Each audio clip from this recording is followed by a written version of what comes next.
Okay mga katekram, magandang umaga sa inyo. May nagre-request kasi sa atin kung paano malalaman ang isang unit is inverter o hindi. Kaya na ito ha.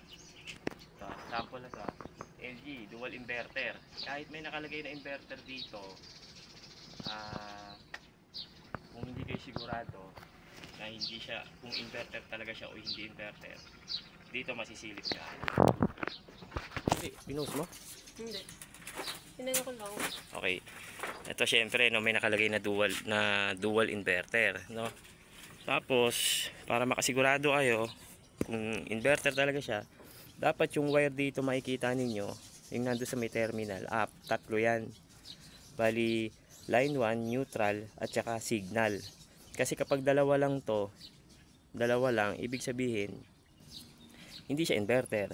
Tapos makikita nyo rin kung may capacitor sa dyan, masisilip nyo kung may capacitor agad, yon hindi inverter yon. So ito wala tayong nakikita, and then nakalagay talaga dito yung specs nya, no? Yung model number nya, ito example, HS-12 ISS. I-search nyo yan sa Google, lalabas yan kung inverter siya o hindi. Ito kasi nakalagay din R32, for sure inverter to.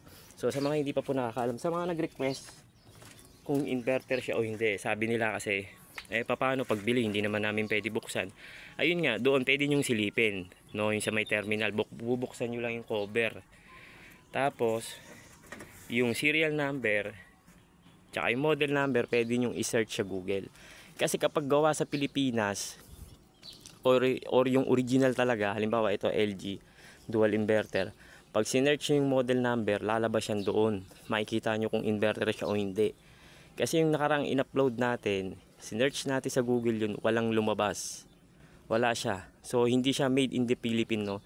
Sa ibang bansa kasi uso kasi yun, sa lalong lalo na sa Middle East, nakalagay inverter, pero ang inverter lang sa kanya is yung refrigerant, upgrade lang ng refrigerant, no? Pinalitan lang nila ng 14A yung R22 kasi nga hindi na pwede yung phase out na. So ito papakita ko sa inyo kung inverter siya o hindi.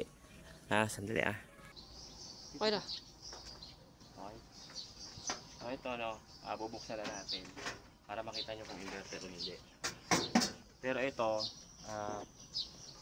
kasi hindi talaga pwedeng gawin sa mga bilihan ng aircon. Pero sa mga bilihan ng aircon talaga na ang tawag dito, authorized, authorized dealer sila, wala silang binibentang mga ganun na klase na nakalagay dito inverter, tapos pagbukas ng technician hindi siya inverter, walang ganun, hindi. Kasi yung mga karamihan yan galing talaga sa ibang bansa, no, pinapadala dito.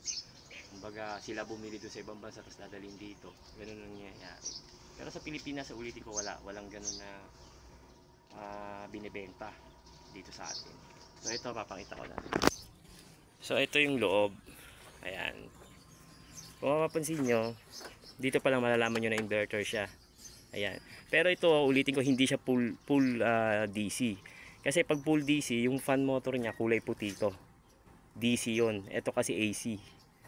Tapos, ayan, kung makikita nyo, may board. Ayan. May board siya, maraming wire. Pag silip nyo pa lang dito, makikita nyo na marami siyang wire.